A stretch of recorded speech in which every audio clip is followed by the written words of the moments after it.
In this video, I'm going to ask you a very simple question. Have you got what it takes to be a coach? Lots of people think they do, but it's not always so.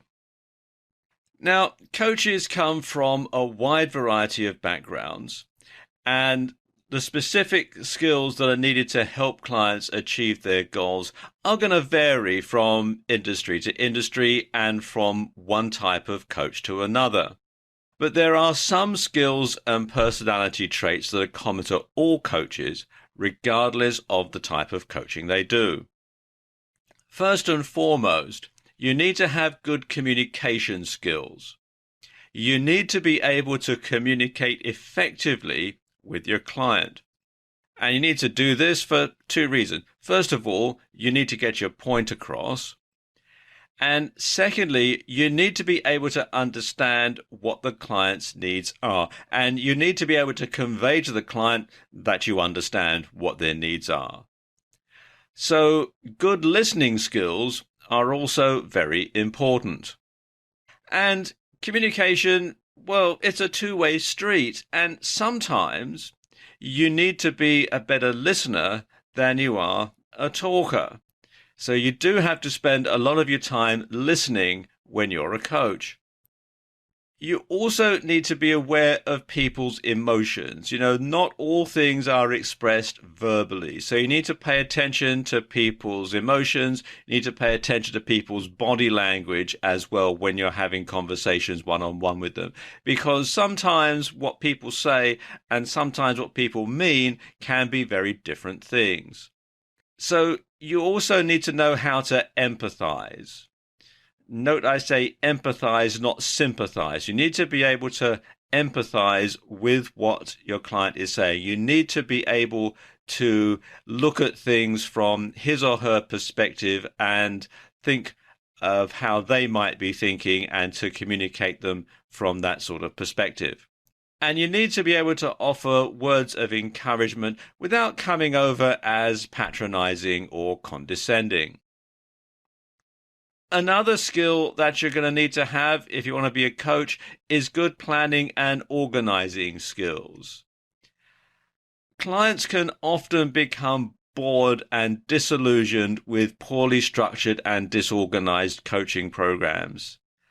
So you need to be able to have a proper structure in place. You need to be organized. You need to know exactly how you're going to help the client achieve their objective. So the ability to plan and organize effective programs that deliver tangible benefits to clients is of crucial importance. And this can only be done if the coach fully understands the client's needs and goals. Now, once that's done, a good coach can draw up a plan of action to help the client achieve those needs and goals.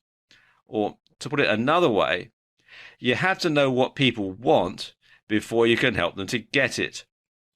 And you can only do this if you can listen and you can understand what they're saying to you. A couple of other things that a good coach must be able to do. A good coach must be able to structure an effective plan for each coaching session so that you know exactly how the goals achieved at each session is going to fit into the overall scheme of things to reach the desired end goal. So you have to know how each step along the way fits into the overall picture of things. Another skill that good coaches need is analysis and evaluation. Coaches need to be able to analyze both the client's performance and their own performance. You need to know whether you are being able to deliver exactly the sort of coaching that the client wants. So you need to constantly keep assessing things, and you need to constantly be assessing the overall performance, both yours and the client's, and the goals achieved. So has the client hit the goals that he or she has hired you to help them achieve? And also in your own business, your own goals, are you reaching those? And it's a constant process of evaluation. Something else, you must have the skills and ability to revise and change the program to meet changing circumstances. You can't be a stick in the mud. You have to be able to counter changes that are going to happen, because sometimes when you implement changes in the client's business, particularly if you're business coaching, then sometimes the law of unintended consequences comes into play, and something might happen that you didn't foresee. And so you have to be able to then counter that and get the client back on track. And so that skill is very important. And all good coaches keep an open mind. You must be receptive to new ideas, and you must be amenable to changes and new ways of doing things. And when you think about it, quite often someone will be hiring you as a coach because things aren't working out for them. And it could well be that the things that they're doing in their life or in their business are old-fashioned and don't work anymore. But they keep doing them because they don't know any different. Now, you have to be their open mind for them. You have to be amenable to changes and new ways of doing things, and you need to be able to communicate those directly to your client. Now, observing how other coaches work and noting their success rates can be beneficial when you're a coach. So sometimes coaches will sort of feed off one another.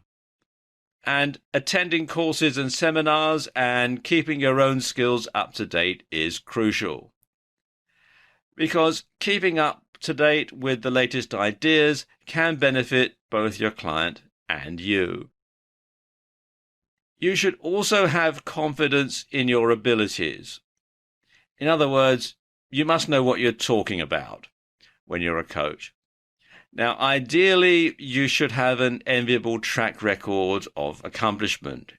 Success breeds success.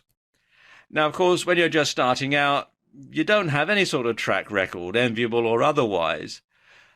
But if you're just starting out, you should at least be highly knowledgeable. You should know a lot about what you're doing. You should have the right ideas. You should be able to communicate those. You should come across as being a confident person. Remember, your overall objective is your client's success. When they've achieved their goal, you will have achieved yours. And coaching is all about what's best for the client, not what's best for you. And your ego has to be strong enough to stand that. In this video, I'm going to tell you 5 things that every business coach should know. Okay, thing number 1. Every business needs a vision. And your business is no exception. So you need to decide on clear objectives for your coaching business right from the start. Are you in this for the long term, or is this just something that you're going to do now to pay the bills and tide you over? Do you want to keep things small, or do you want to grow into a larger business consultancy, in which case coaching will only be part of the services that you offer? And you need to keep these things in mind right at the very beginning when you're starting your coaching business. You need to draw up a proper business plan. After all, you'll probably be doing the same for your clients, so you should practice what you preach. And you want to keep that plan under review and update it whenever it's necessary. It's written on paper, not set in stone, so you can have some sort of flexibility. But be sure to set clear goals and objectives for your business, just like you're going to do for your clients. Because you see, clients will judge you, not just on the success that you generate for them, but on your track record for your own business as well. Okay, number 2, you can't go it alone. You might be offering one-on-one coaching to clients, but that doesn't mean that you can be entirely on your own as a business person, because quite frankly, there aren't enough hours in the day to do everything that you need to do in your own business and get inside your clients' heads too. So what you should do is outsource time-consuming tasks. So I'm talking things like admin, bookkeeping, that sort of thing. You want to outsource that. You want to outsource your social media presence to someone who's an expert in the field. Social media marketing can be very, very time consuming, and you can get drawn into spending time on social media, and it doesn't leave a lot of time to do anything else. So having someone that you employ to take care of your social media presence for you will free up a lot of time. Also, web design. Your website should look like it's up to the minute, like you've got the latest ideas, and so therefore that will need to be redesigned and reworked every so often, and that can be time consuming. So outsource that to an expert. In fact, basically outsource anything that's time consuming or doesn't directly generate any income for you. And you need other people around you anyway, even if it's just so you have someone to bounce ideas off of when you're not sure of how to do things yourself. No man's an island, no woman's an island either. So you do have to have other people around just for your own well-being. Okay, number 3, you want to stick to your talents. Clients are going to hire you for what you know and for what you're good at. So don't be afraid to pass up work you're not 100% confident that you can do. Now, I know that's easier said than done when you're just starting out and you may need the money to pay bills and that sort of thing. But if you take on a job that you're not 100% confident that you could do and you make a mess of it, then that's going to impact, because you need to safeguard your professional reputation from day one. And you want to make sure that you get a reputation for being competent. And so therefore, if you're not 100% sure that you can do the job, it's best to pass it up rather than make a mess of it or just do, a so-so type of job. Also, don't be afraid to turn down a client that you're not 100% confident that you can help or work with for the same reasons, really. Because if you and your client are going to be at war, or if you share a different vision of how things should be done, then it's best not to do business with them. If your client's success is your success, then the converse is also true. And something else that you want to do is you want to foster good relations with competitors, and you want to recommend others who can do what you can't. And they may well reciprocate and send clients your way in the future. So it's a good idea to have someone that you can pass on work to, that perhaps for someone that you might not be able to get along with too well. Okay, number 4. You want to concentrate on coaching one type of business at a time. And this is very important because this is going to maximize your impact and your efforts. And you'll also be able to cross-pollinate and take ideas that you've learned from coaching one client and use those to help other clients in the same field. So you'll find that businesses in the same line of business tend to have similar sorts of problems. And once you've been able to help one business with their problem, chances are that another company in that same line of work is going to have a similar problem, and you can use what you've learned helping the first client to also help the second client. And it also makes group coaching easier because, as I'm just saying, everybody will have similar issues and everybody will have similar aims. So you can use one solution to help a number of different clients. And it also makes referrals easier because if you've done a good job for a client in one particular industry, then chances are they may refer you or recommend you to another company in that same industry because they may meet them at some networking event or Chamber of Commerce or some other type of event in the same industry. And of course, it makes advertising cheaper because you're narrowing the focus of your advertising at one particular niche. And this is particularly true when it comes to offline advertising. If you're going to take out an ad in a trade journal or something like that, you only really need to take out that ad in one particular type of trade journal. You don't need to spread yourself thinly across lots of different types of niche. Okay, number 5. You need to charge what you're worth. Now, there are no set fees when it comes to coaching. And looking at what others are charging won't help because every coach is unique and brings something different to the table. So coaching isn't a commodity. It's not like going down to a store and pricing up, a new TV set or something. You could probably work out where you can get the cheapest, or with services that anybody can do, like mowing lawns or something like that. So you can't directly compete on price. It's fine to do a couple of things. First of all, it's fine to offer a free first session to see whether you can help the client meet his or her goals and that you're both going to be comfortable working together. And of course, you can give your first few clients a substantial discount so that you can get some testimonials or referrals. That's fine. But don't sell yourself short, because once you get a reputation for being cheap, it's very hard to put your prices up and make a decent living. And of course, if you're doing one-on-one coaching in particular, you can only service one client at a time during that particular time that you're having the session. You can't do other things as well. So you do need to charge a decent price. In other words, you need to make your coaching business more like Prada and less like Walmart. In this video, I want to talk about 5 things that every life coach should know. And these are the sort of things that they probably don't tell you when you take other courses on how to be a life coach.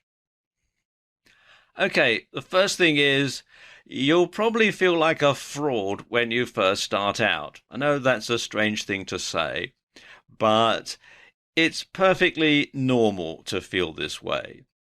Life coaching isn't a real job in many people's eyes, but it is a real job. You help people and you provide a useful service and you get paid for it. But a lot of people have a problem with that. A lot of people, they may think, well, it's not a real job. You don't go out 9 to 5. You don't wear business clothes. You don't go to an office. You don't have a very sort of structured way of earning a living. And so some people think, well, it's not a real job. Well, actually, it is a real job. Now, just like every new startup, you'll probably find it hard going in the beginning.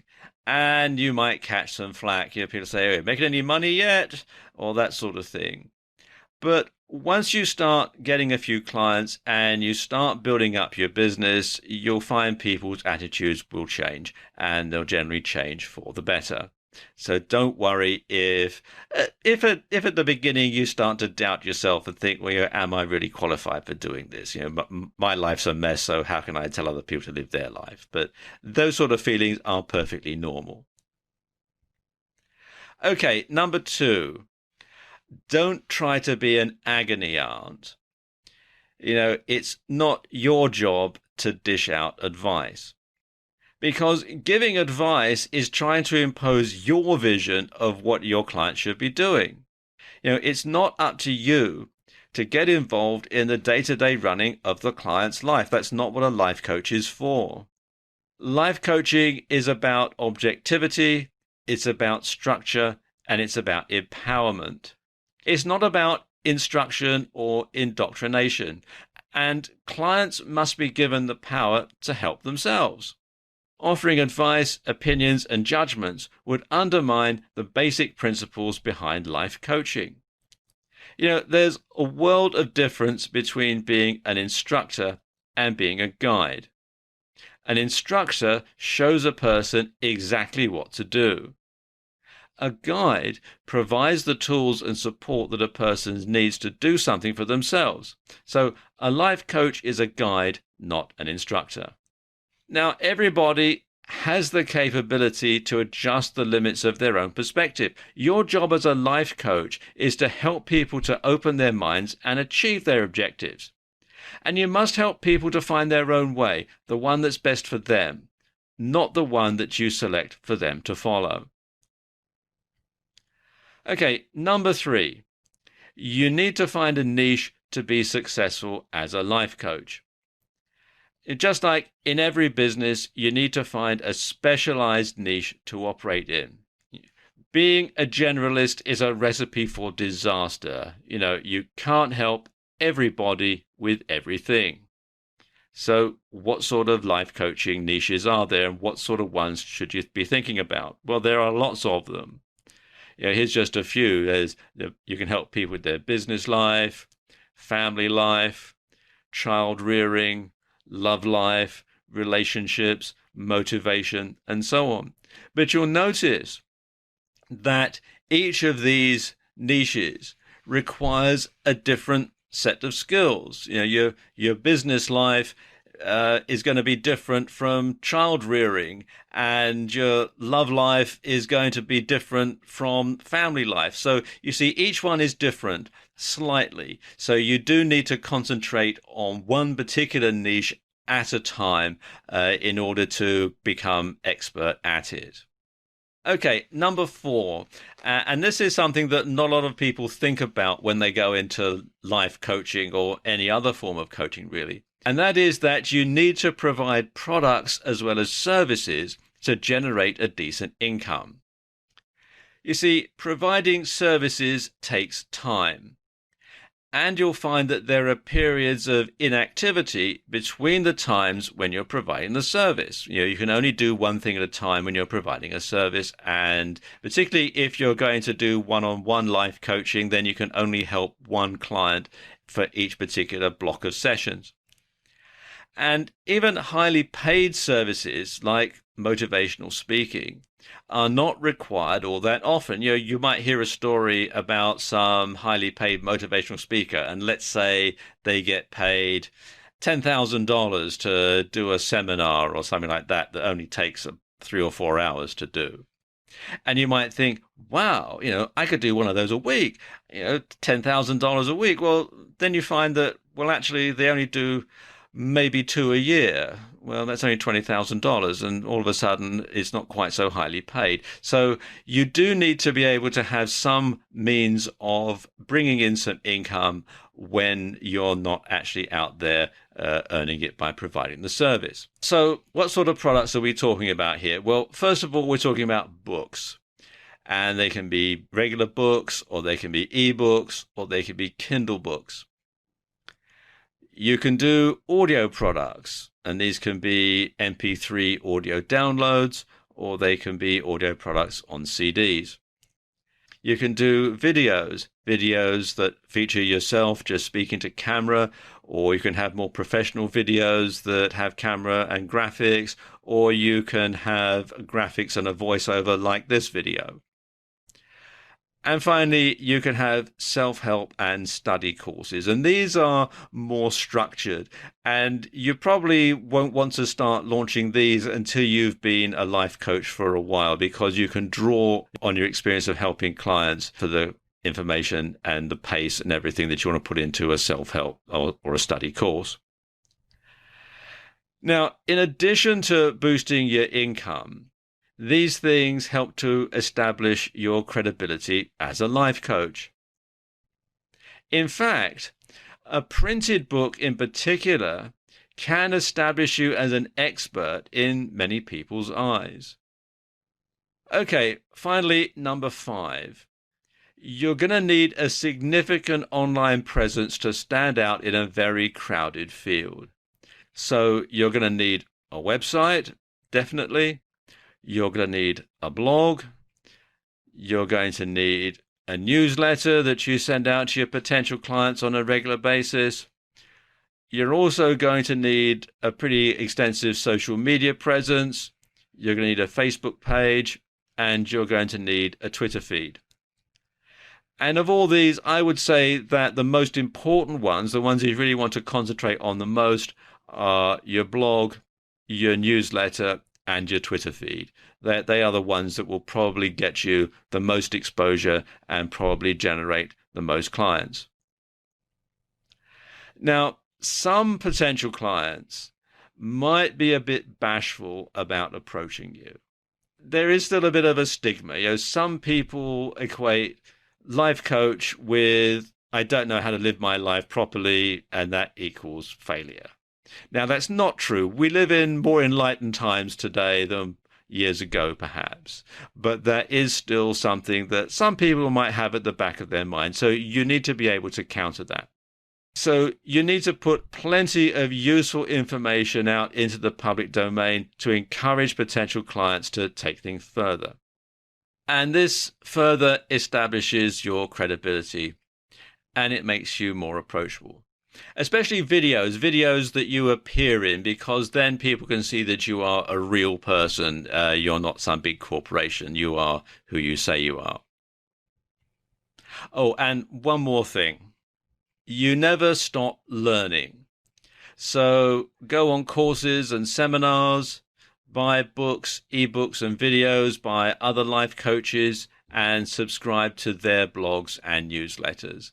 And keep expanding your knowledge because you always keep learning.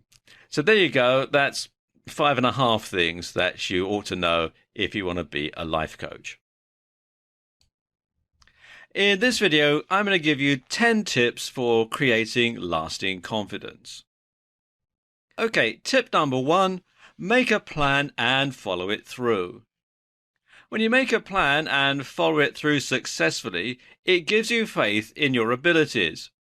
Of course, success builds success and confidence leads to greater confidence.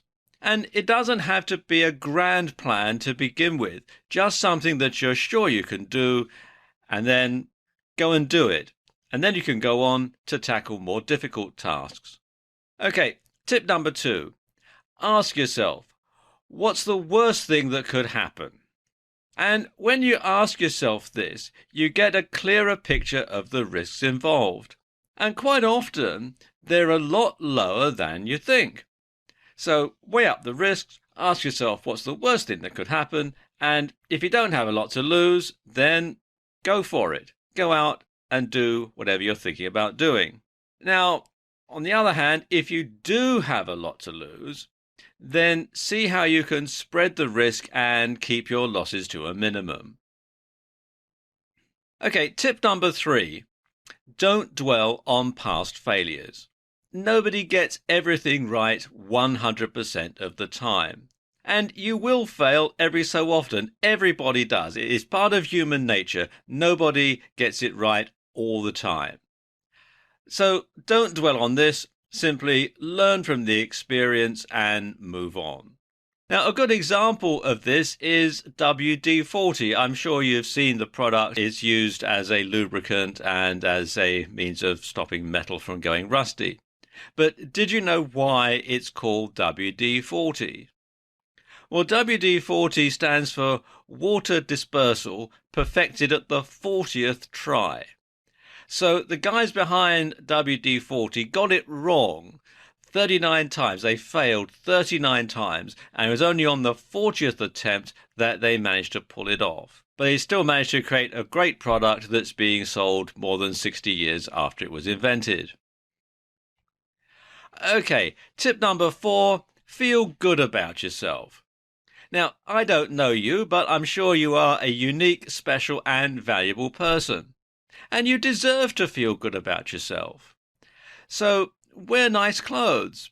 Pay attention to your personal hygiene. Do things that you enjoy doing, things that make you feel good. And above all else, smile, because a smile is contagious. When you feel good and you're smiling, and people will consider you to be a confident person and they will treat you accordingly. Tip number 5 is to avoid negative, self-doubting thoughts that you may have about yourself. I mean, everybody gets them from time to time, but you really shouldn't dwell on them. And don't go around saying negative things to yourself. Don't go around saying, I'm a loser, or I never do anything right, or nobody really likes me. I'll never make any money, and so on and so on and so on. Well, stop. Just as confidence leads to more confidence, negativity leads to more negativity. So you want to practice positive affirmation instead, because when you feel confident, when you feel good about yourself, when you have confidence in your abilities, then that comes across and it makes you more confident as you go along. Okay, tip number 6 is to avoid manipulative people who might seek to take advantage of your low self-esteem. We've all come across them in our lives, and they're people to be avoided because, sadly, these people know what buttons to push to make you feel worse about yourself and to get you to do what they want in the process. Any relationship must be mutually beneficial. And unfortunately, there are some people around who will know exactly what your weak points are. They'll know exactly how to manipulate you into doing what they want. And it's a win-lose situation as far as you're concerned. And I'm afraid generally you find yourself on the losing part of that argument. So if you find that you're around someone like that, someone who's manipulating you by taking advantage of low self-esteem, then you want to drop them from your life as soon as possible. Okay, tip number 7 is do something nice for others. And it doesn't have to be a big deal, just something, a little something every day nice for other people. So, for example, you could go and visit someone you haven't seen for a while. You might strike up a conversation with a neighbor. You could spend more time with friends and family. You could offer to do someone a favor. You could get involved in activities that help other people, anything like that. Because doing someone a good turn makes you feel good. And when you feel good, you feel more confident. And tip number 8 is to use your imagination. Your mind is a powerful instrument. It really is. And when you use it properly, when you use your imagination in a positive way, you can use it to visualize the outcome that you desire.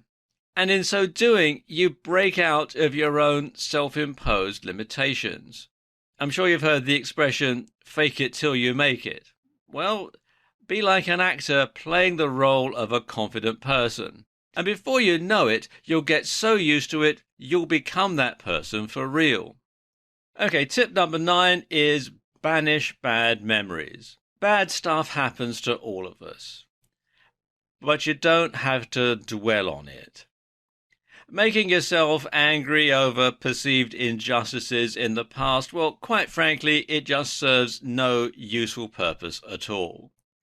And the past doesn't equal the future. Just because something bad happened to you in the past, it doesn't necessarily mean that history is going to repeat itself unless you let it.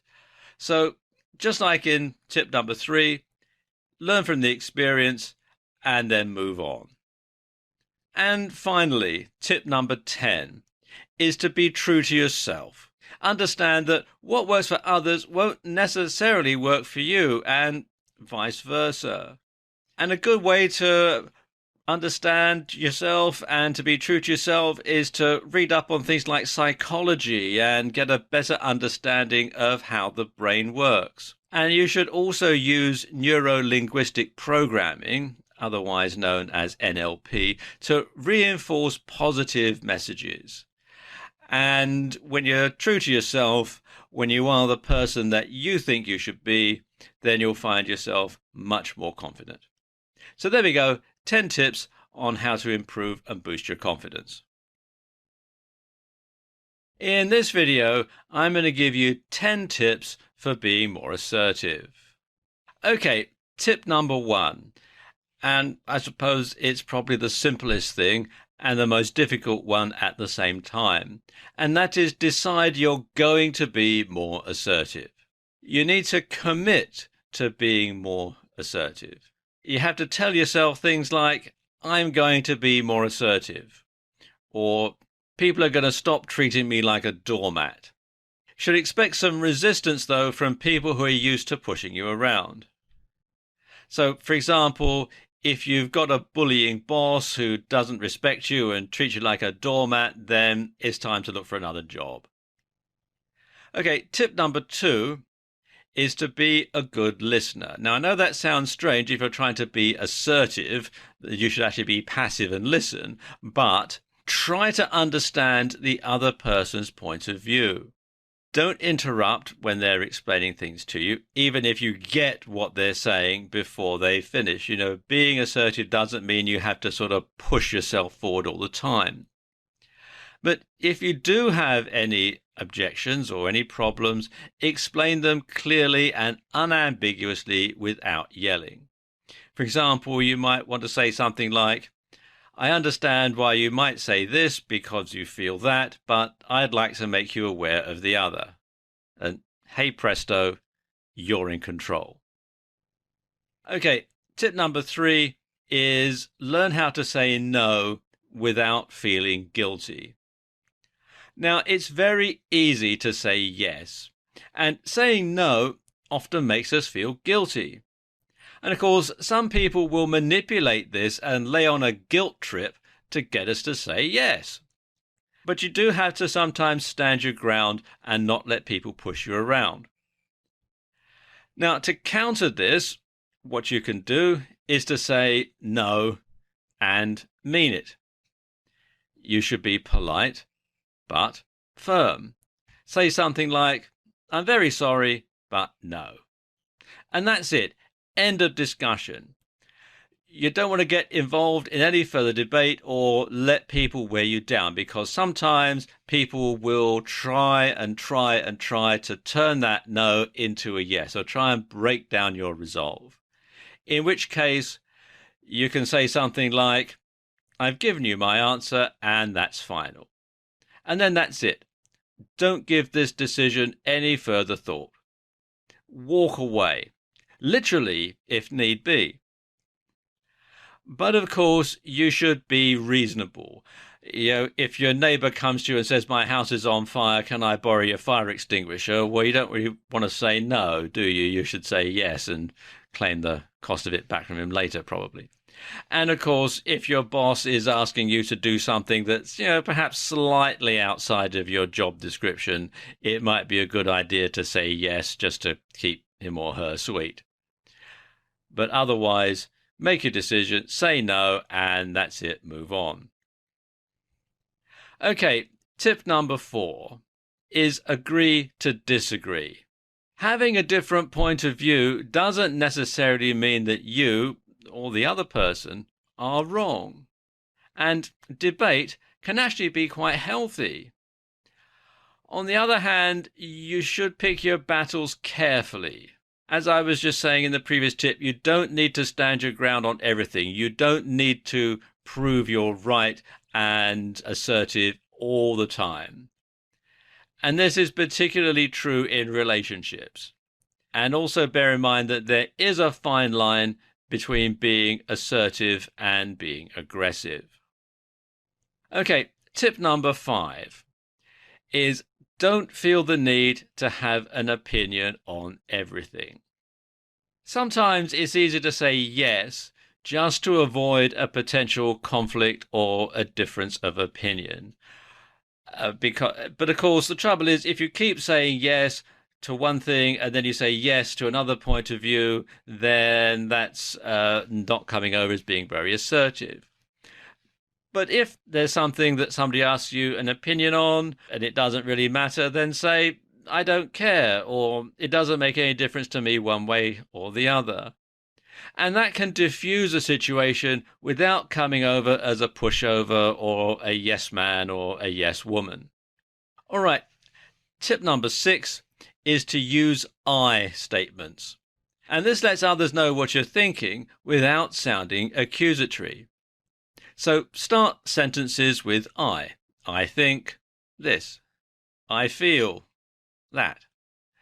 But don't use aggressive language such as you always or you never. That sounds accusatory, and although it is assertive, it is also very aggressive, and it's not going to improve your standing. Okay, tip number 7 is to rehearse what you say. And a good way to do this is to practice in front of a mirror. Say what you want to say out loud. It'll feel a bit strange when you first do it, but you'll get used to it in a while. And you can also ask a friend that you trust to critique you.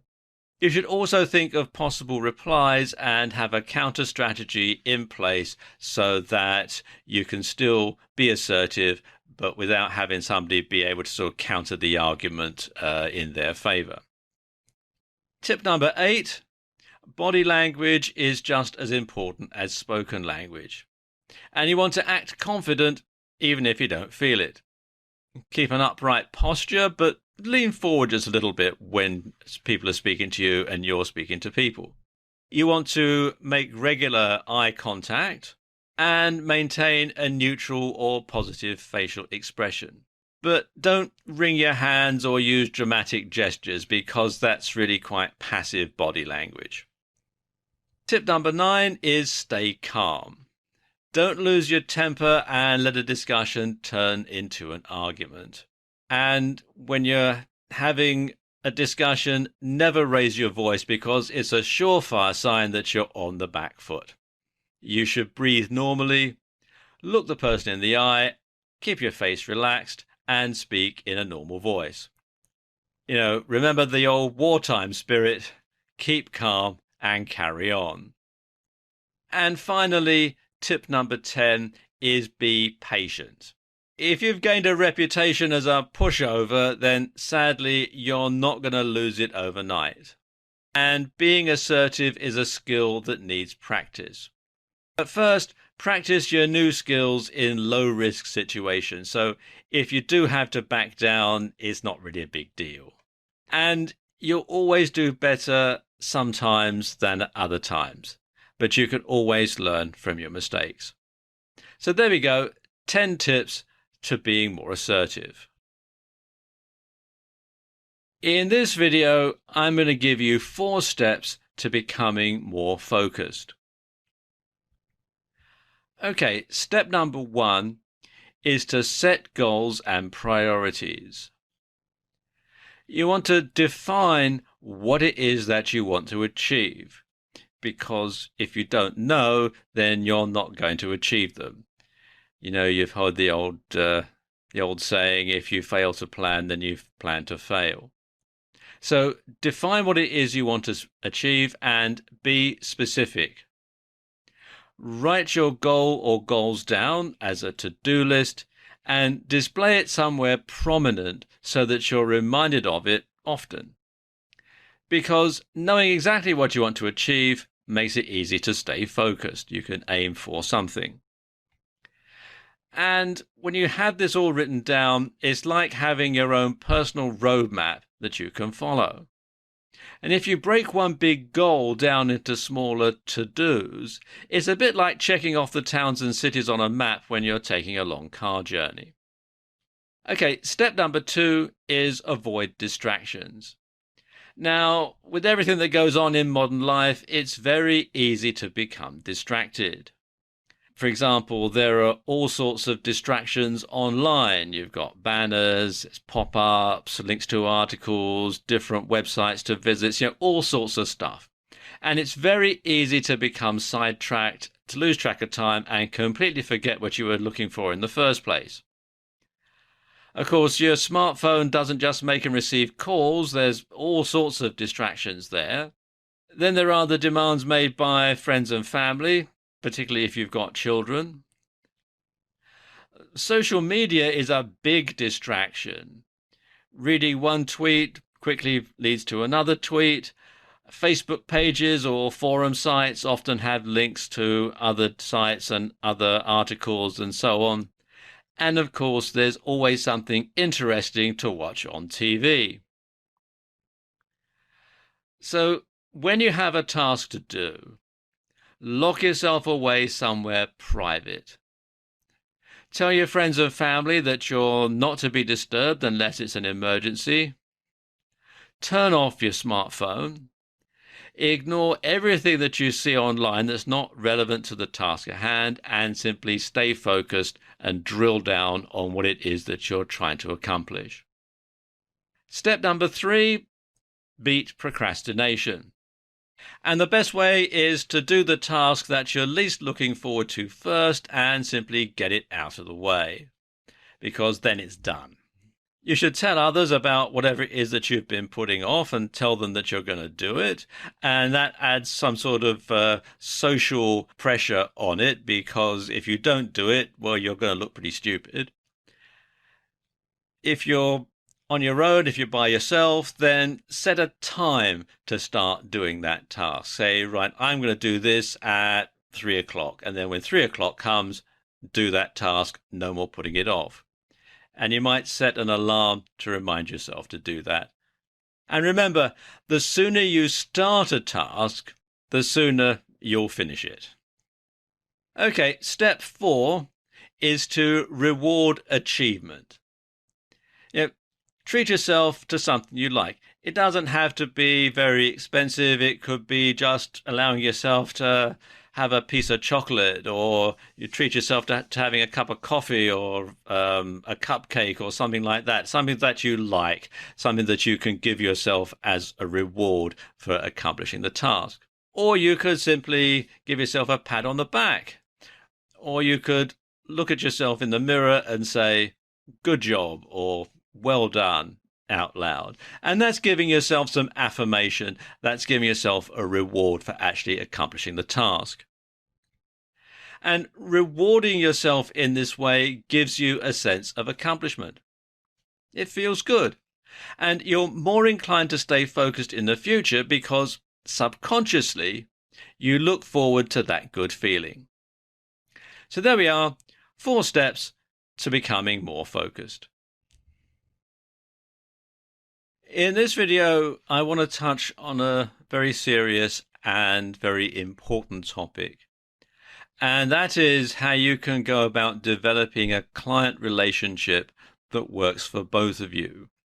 Because it doesn't matter whether you're doing business coaching or life coaching, or whether you're doing sports coaching even.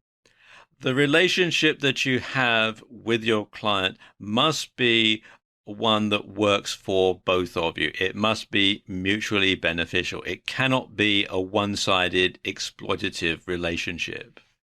And it's important to establish an effective coach-client relationship right from the very beginning. Right at the start, you have to get this up front. Because you see, many clients are going to have mixed feelings about hiring a coach. When you're coaching them, you're holding a mirror up to them, metaphorically, and they might not like what they see. And some may feel that you're going to be critical or judgmental. Now, that's something that you should never, ever be. But unfortunately, that is how some clients are going to feel when they engage you for the first time, especially if it's their first experience of having a coach. So your first priority should be to put them at ease.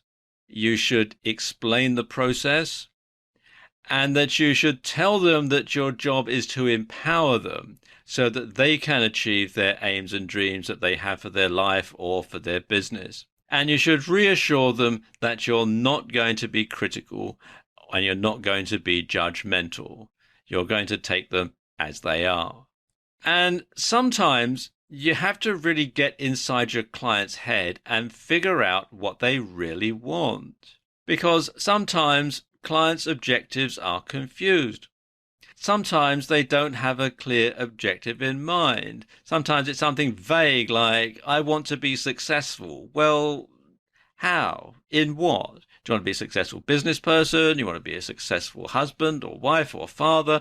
Do you want to be a successful entrepreneur? Do you want to have, do you want to be a successful Formula One motor racing driver? You have to have something specific to be successful in. So they have to be very specific. And of course, some people don't like that. They just say, well, I want to be successful. Well, define success. Well, like my next door neighbor is. Well, how's he successful? Well, I don't know. So you do have to sometimes take the client by the hand and find out what he or she really wants.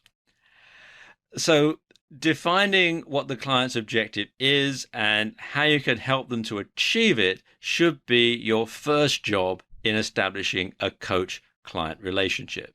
And you also need to manage their expectations. You can't just simply wave a magic wand and solve all their problems, but that might be what they expect you to do. So you do have to perhaps sometimes make the client aware that you're not a miracle worker, you are just a coach. And if during your initial conversation it becomes clear that the client's expectations are unreasonable or that you're not going to be able to help them, then you need to walk away. Because it must be a win-win situation for you both. Because if they've got unrealistic expectations, if they expect you to wave a magic wand and solve all their problems, be it in business or be it in life, and you know you're not a miracle worker because nobody is, then you've got to impress that upon them, because otherwise they're going to be disappointed, and they may be bitterly disappointed and start bad mouthing you all over the place, and that's not a good thing to happen. So if it's not a win-win situation for both of you, then it's time to pull the plug before you've even begun. You also want to set boundaries for the work that you're going to do with your client. Now, these can be boundaries of things like session times or the venue where you're going to hold the session. You should certainly get fees and payments out of the way. You want to make sure that they know exactly what you're going to charge and when you expect to be paid. You should have diary arrangements made, especially if you're going to do one-on-one coaching. And you should have a cancellation policy so that your client can't just simply change the date and then phone up at 5 minutes notice and say, oh, I'm sorry, I can't make it. So you want to make sure that everybody agrees as to what these things are going to be before you begin. And there are more things that you can add as well. You can also include things, particularly if you're doing business coaching, things like a confidentiality policy, ethical codes. You should work out what the contact with the client's line manager or business partners are going to be if you're doing business coaching. And you should also make it clear the work that the client should be doing in between sessions. You know, it's not going to be just you that's doing the work. They're going to have to work towards their own goal themselves. You're just going to empower them to do that. And you need to make sure that all of the parties that are involved are aware of what everyone is expected to do and what they are not expected to do. And that's very important. And you need to have a clear memorandum of understanding. So it's all written down so that everybody knows exactly where they stand. And getting everything straight at the beginning is going to avoid having any misunderstandings later on. You should also build a personal rapport with your client. Your client needs to be able to trust you and believe in you. But don't be surprised if you're subjected to a covert testing process, especially in your early sessions. That, after all, if someone is hiring you who's never had a coach before or has perhaps had a bad experience with a coach, they're going to want to satisfy themselves that you're up to the job. So don't be surprised if they're they're covertly testing you a little bit as you go on. So you want to counter that by over-delivering on your promises. So you should promise less, but deliver more, so that you exceed their expectations and provide real value for money. Another thing you have to ask yourself is this going to be right for both of you? Now, you don't have to be friends with the client, but you do have to respect each other. And you need to deal with any differences promptly and directly. And this is particularly important when you're working with a team in a business.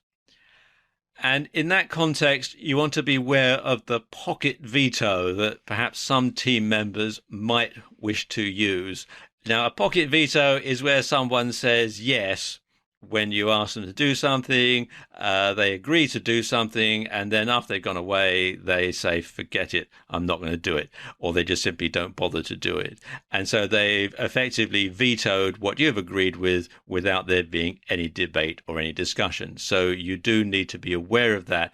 Obviously, if you're working one-on-one with a particular client, with a single client, then if they agree to do something and then they don't, well, they're only letting themselves down. But if you've got a group of people and you've got one person who perhaps isn't convinced, they may well use the pocket veto and all your work is going to be for nothing. So you have to be aware of that.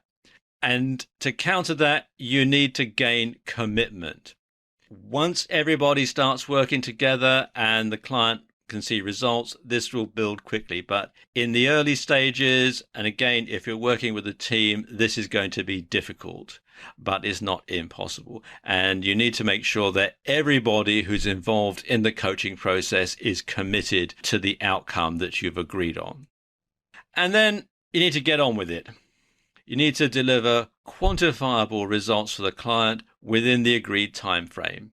Because if the results are slowly coming, the client may conclude that it's all a waste of money and drop you and you've lost a client, and it won't do your reputation in business any favors at all. In this video, I'm going to cover how you can put together an effective coaching plan. And when you are starting to put together your coaching plan, the most important question to ask is, what does the client want to achieve from this? Because you need to know what your client wants in order to help him to get it. So a good way to ascertain this is to put together a questionnaire. And you want to look at the client's objectives. What do they want to achieve? But you also want to concentrate on the root cause of any weakness that the client may have within his organization if you're doing business coaching, or weaknesses in people's lives if you're doing life coaching. So you want to drill down and find out exactly why the client isn't achieving his or her objective already. And this will indicate where they need the most help, because sometimes the objective is well within the client's grasp. They just simply don't know how to do it. And that might well be your task, is to empower that person, is to give them the how to achieve the what. And it's crucial that you get the overall picture first. Just like an artist, just like this guy here in this picture, surveys the entire landscape first before deciding on what aspect of it he wants to paint, you must look at how the organization functions. If you're looking at a business, you must see how it functions in its entirety. You must see how a department functions and fits into a larger organization if you're looking at a department within a business. Or you want to see how the person's life fits together with other people they come into contact with, both in their personal and professional lives, if you're doing life coaching. Now, this is a tall order and it shouldn't be rushed. But the more information you can find, the more background you can get, the better a job you're going to be able to do. And once you've got the root cause nailed, you can put together a coaching plan to overcome that, and you can help the client achieve their objective. Now, when it comes to doing that, when it comes to putting the plan together, I always think about the things that Dr. Stephen Covey, the late Dr. Stephen Covey, put in his book, The 7 Habits of Highly Effective People. And the number one thing that he says is begin with the end in mind. So what you want to do is define the final objective and work backwards from that. Obviously, things aren't going to go smoothly all the time, so you should anticipate any roadblocks on the way to success and keep your plan flexible, and you should tweak it when necessary. Now, if this is a coaching plan for a team, then you need to define a plan for each individual, and you need to work out how that plan fits into the overall goals for the organization. And if you're doing business coaching, then you should work closely with the individual and their line manager on this. Now, this can be very complicated. So if you're just starting out, it's best to concentrate on smaller projects first. coaching individuals, say individual entrepreneurs and that sort of thing. Something else that you should do is to determine what I call mile markers. Now, these are interim goals that need to be achieved as you work towards the greater objective. And setting and achieving these boosts confidence, and it breaks the larger tasks down into smaller ones. And so you'll know when you've reached a certain point that you're actually getting closer and closer to achieving the overall goal. You also need to work out what resources, if any, are going to be needed to help the client achieve this particular objective, and you need to find out if they can be afforded. You also need to set the time frame for achieving these objectives. So what you want to do is work out how long you think it would take to achieve the client's objectives and then double it. Because these things always take longer than you and the client think. Always. It's human nature, I suppose. We always think that things are going to be quicker than they actually are. So if you work out how long you think it'll take and then double it, you'll come in sooner than you've anticipated. So then you want to put your plan into action. You want to get constant feedback from your client to make sure that you're both on the right track. And then you want to tweak your plan as you go. And then work your plan through, and the client will achieve his or her goal with your assistance. So there you go. That's how to put together an effective coaching plan. In this video, I'm going to show you some online platforms that you can use right now to start delivering your coaching program. If you're going to be doing email coaching, then you're going to need a good autoresponder service. And a very good one is Aweber, which you can find here at aweber.com. And as you can see at the time that I'm making this video, they're offering a free 30-day trial. If you're going to be coaching via a Facebook group, then it's very easy to set one up. Come to facebook.com and log in. Then come down here, so on the left-hand side where it says Create Group, and click on this link here. This pop-up window opens, and you can see where it's saying Create New Group. You give it the group name, you add the members, and you can decide whether you want this group to be public, closed, or secret. If you're going to be charging for your coaching, then obviously you'd want to keep it at secret so that only members get to see your posts and benefit from your coaching. Let's just cancel that. Another way of doing coaching is via Skype. Skype is a way of making calls over the internet. You can make either voice calls or video calls, and they can be either one-on-one or you can also make group calls.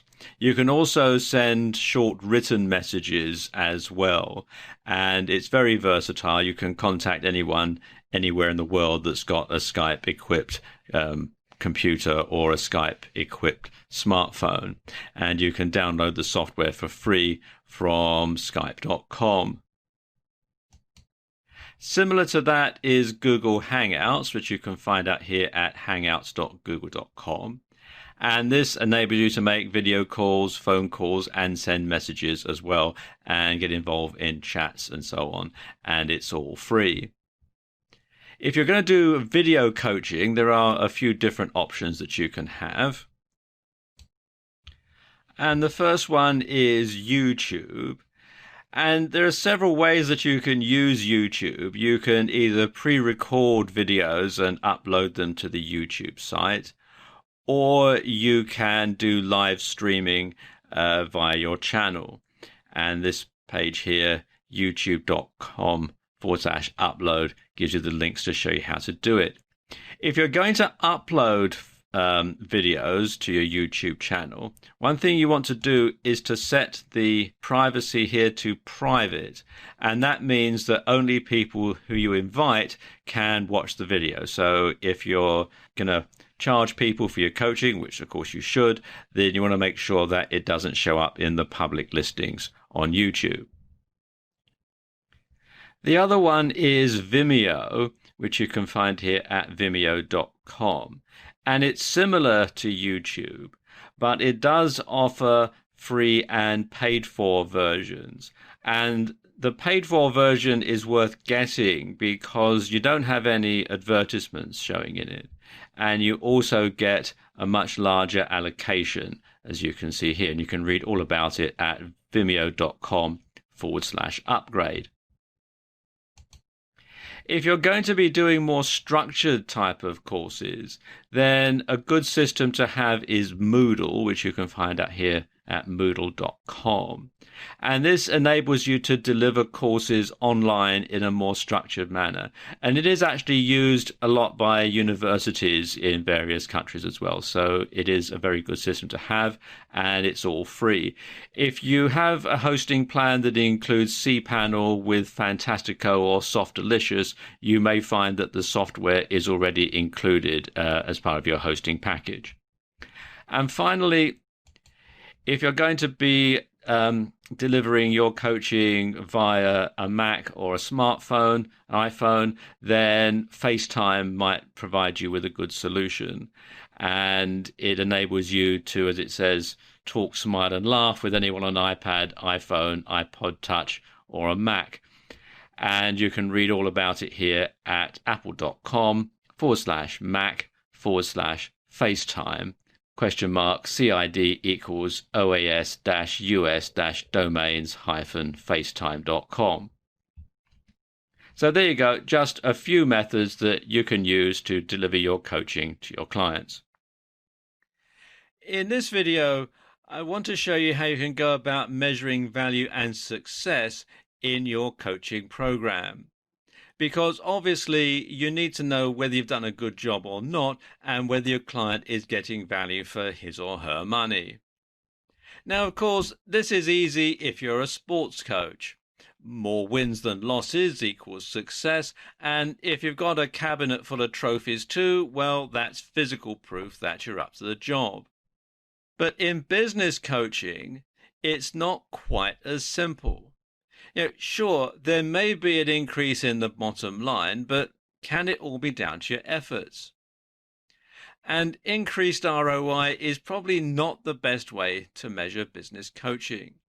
A better measure is how much more engaged as a leader or a manager the client perceives himself to be, or how much more engaged as an entrepreneur if you're coaching someone in a small business. Do they feel that they are better at what they're doing? Do they have more confidence? Do they feel that their abilities are being honed to a better degree than they were before the coaching started? Those are the sort of things that you should use to measure when you're doing business coaching. Now, measuring the success of life coaching is even more difficult. How can you assess someone's happiness and fulfillment? Well, a good way is to assess improvements in the individual's physical health, their stress levels, their weight and diet, and so on. How clear is the person on their personal legacy, their meaning, purpose, their life vision, and their values compared to how they were before the start of the coaching? And these are the key factors in determining whether your coaching efforts have been successful. Do they feel happier in their own skin? Do they have more confidence?